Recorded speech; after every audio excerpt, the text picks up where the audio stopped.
What if I told you that the very medications you take every day thinking you're staying healthy might actually be slowly stealing your vitality?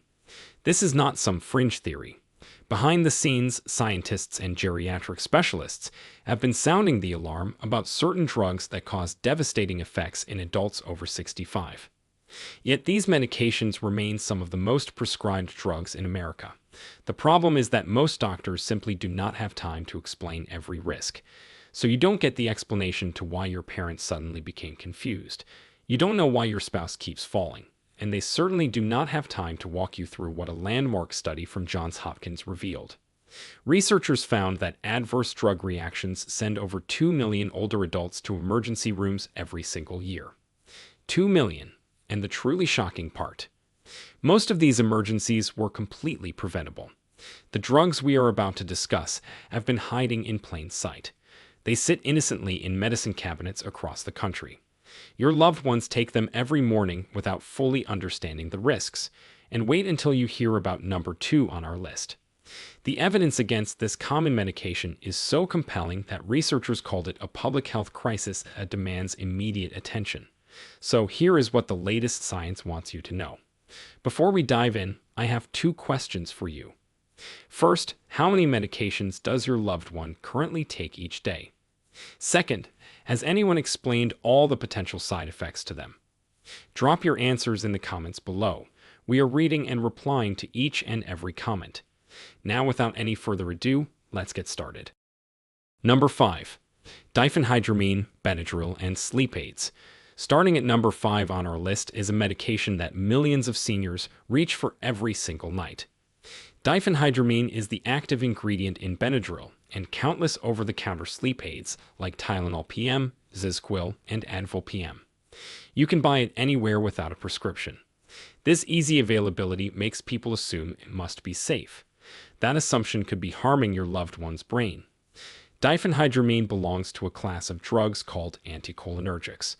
These medications work by blocking a chemical messenger in the brain called acetylcholine. This same chemical messenger plays a crucial role in memory, learning, and attention. When you block it, problems can develop. A groundbreaking study published in JAMA Internal Medicine in 2015 followed nearly 3,500 adults aged 65 and older for over 7 years. The researchers discovered something alarming. People who used anticholinergic drugs like diphenhydramine for 3 years or longer had a 54% increased risk of developing dementia. Let that sink in. Taking Benadryl regularly for 3 years increased dementia risk by more than half.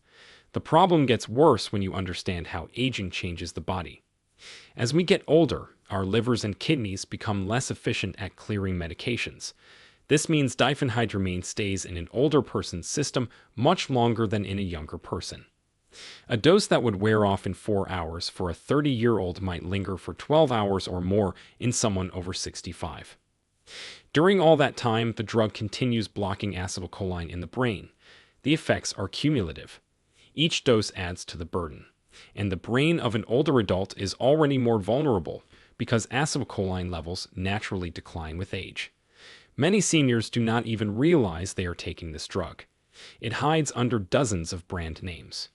It lurks in combination products marketed for colds, allergies, and sleep. Your loved one might be taking it multiple times daily without knowing they are exposing themselves to the same anticholinergic chemical over and over again. The solution here is surprisingly simple.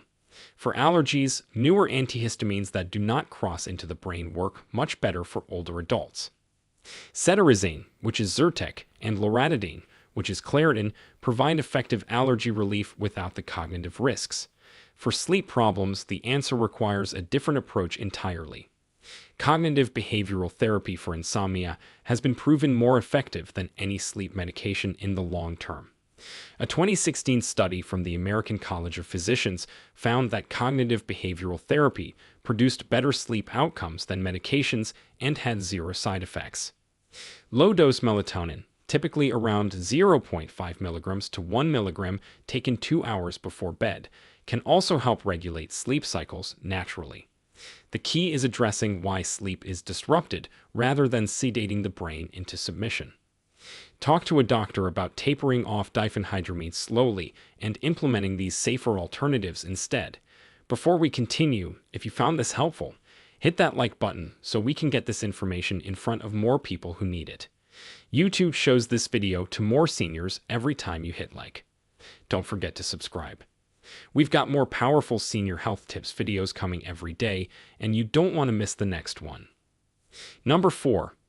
Proton pump inhibitors. Coming in at number 4 are medications that seem completely harmless. Proton pump inhibitors, which are commonly known as PPIs, include brand names like Prilosec, Nexium, and Prevacid. Doctors prescribe them for heartburn, acid reflux, and stomach ulcers. They work incredibly well at their intended job. They reduce stomach acid dramatically.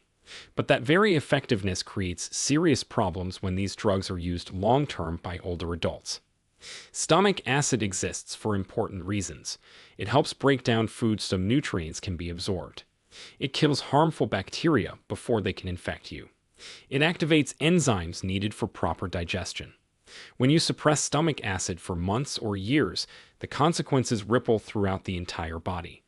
A study published in JAMA Neurology in 2016 examined over 73,000 adults aged 75 and older. Researchers found that regular PPE users had a 44% higher risk of dementia compared to those who did not use these drugs.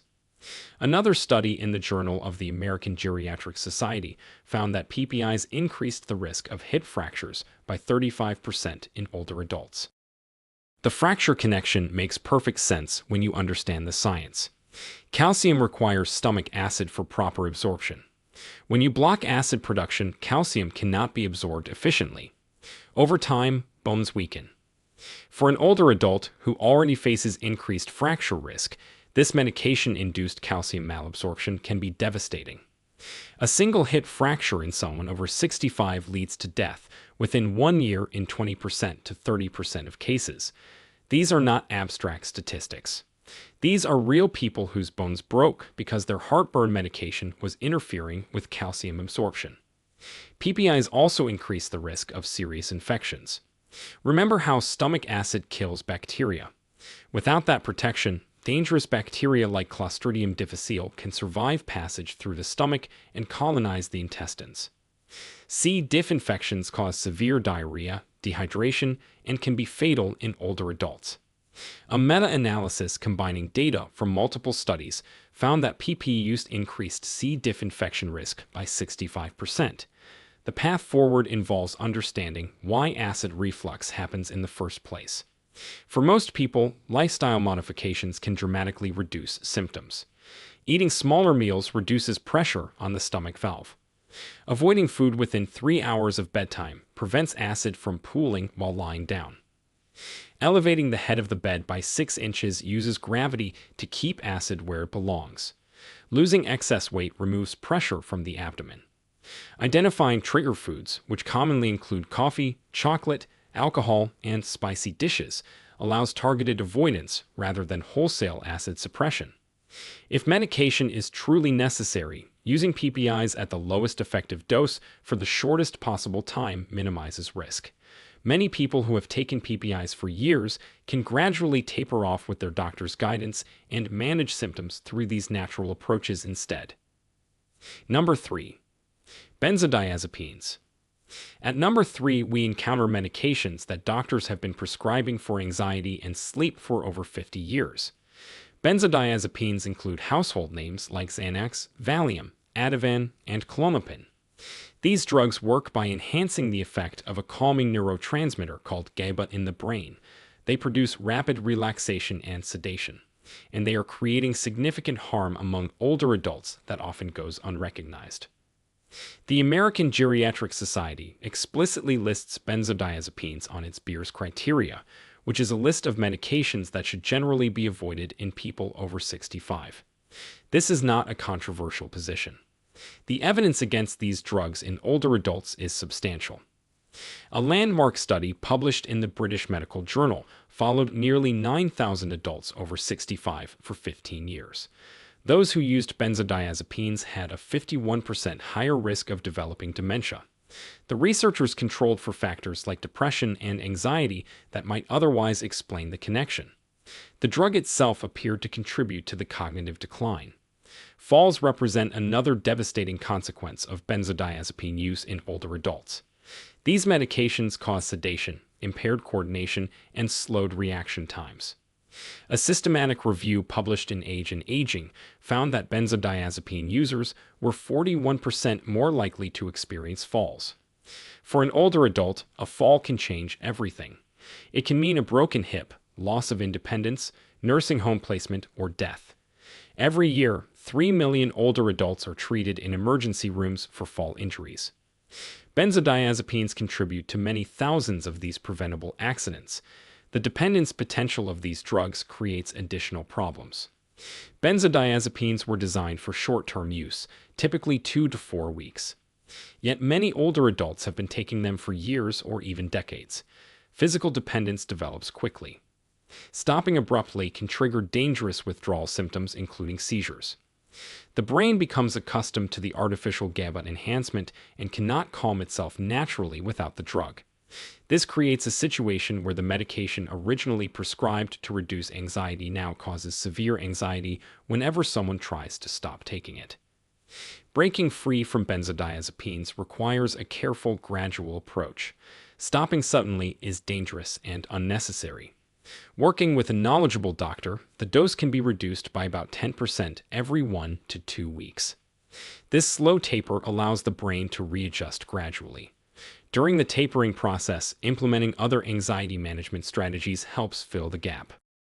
Cognitive behavioral therapy has strong evidence for treating anxiety without medications. Regular exercise produces natural calming effects by boosting endorphins and reducing stress hormones. Mindfulness meditation practices have been shown to physically change brain structures involved in anxiety regulation. Some older adults benefit from switching to a longer-acting benzodiazepine during the taper, which produces more stable blood levels and easier reduction. The goal is complete discontinuation, but reaching that goal safely takes time and proper medical support. Number 2. Opioid pain medications. Number 2 on our list represents one of the most significant medication challenges in modern healthcare. Opioid pain medications include drugs like oxycodone, which is sold as OxyContin, and Percocet, hydrocodone, which is sold as Vicodin, and Norco, morphine, and fentanyl. For decades, these drugs were prescribed more liberally than the evidence supported.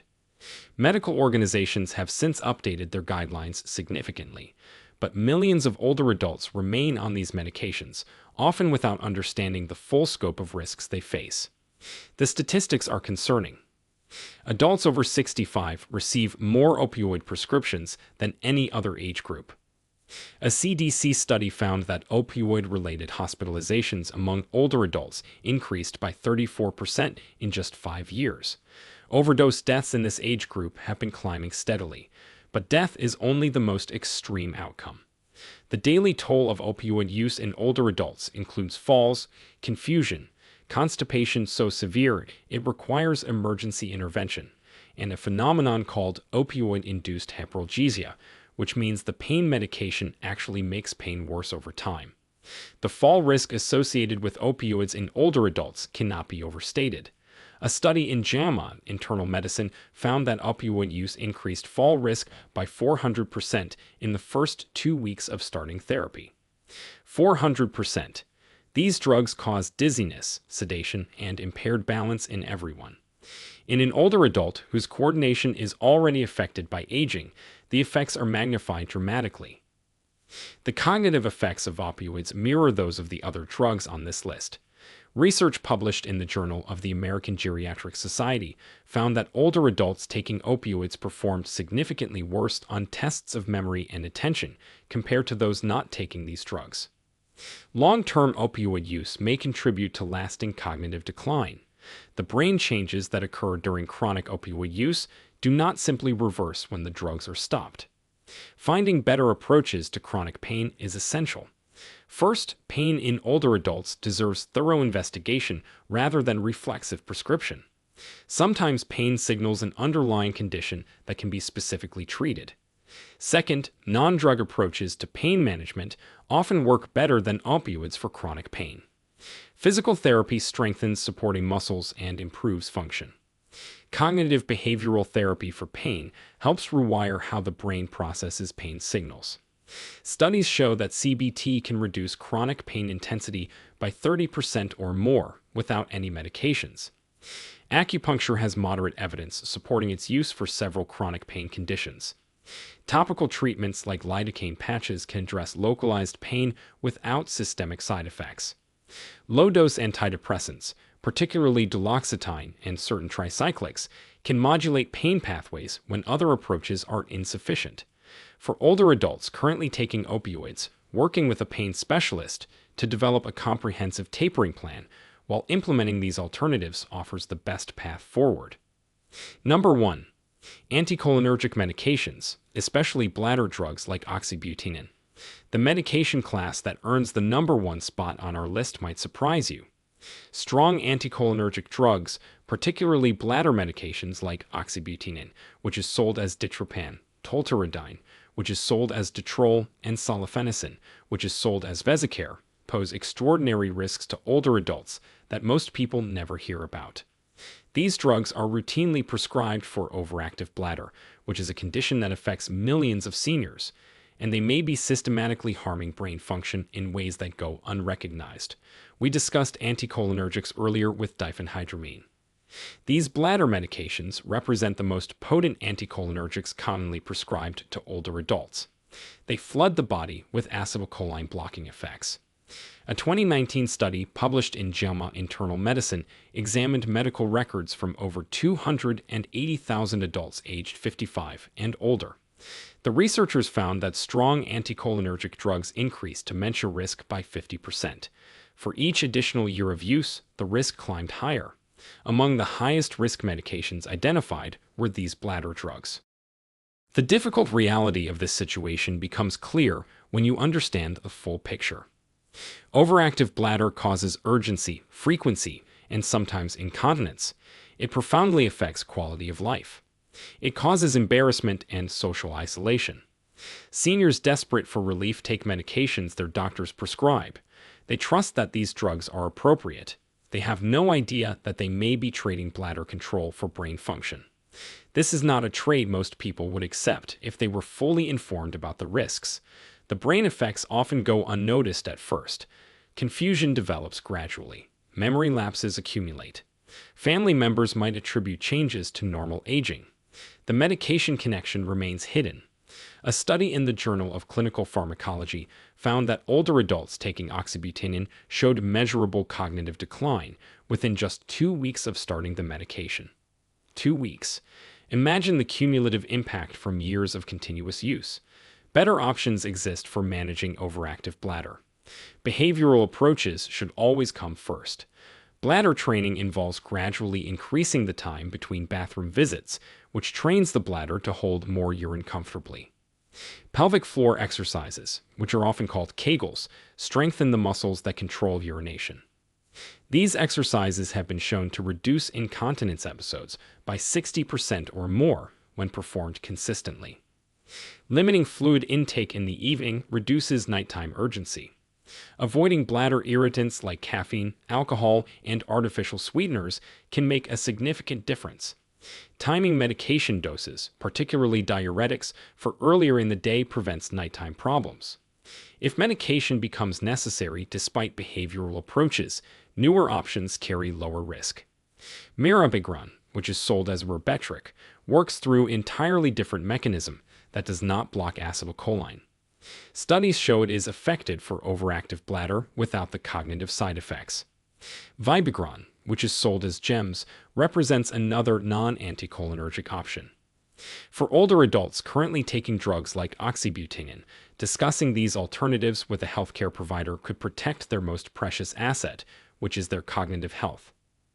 At the end, there are drugs that work reasonably well in younger adults, but can become problematic in older bodies. Metabolism slows. The blood-brain barrier becomes more permeable. Organs that clear medications become less efficient. These physiological changes transform acceptable risks into concerning ones. Remember, every medication on this list has legitimate uses. None should be dismissed entirely. But informed decision-making requires understanding the full picture. Older adults and their families deserve to know that alternatives often exist. They deserve to participate in decisions about their care with complete information about risks and benefits. The path forward involves asking questions, exploring alternatives, and advocating thoughtfully for the health of those we love. Share this information with anyone who has a loved one over 65. The conversation might feel uncomfortable. The changes might take effort. But protecting the minds and bodies of our elders is worth every bit of that effort. Also, a quick reminder that this video is for educational purposes only. Always talk to your healthcare provider before making any changes to your medications. Stay safe, and thanks for watching.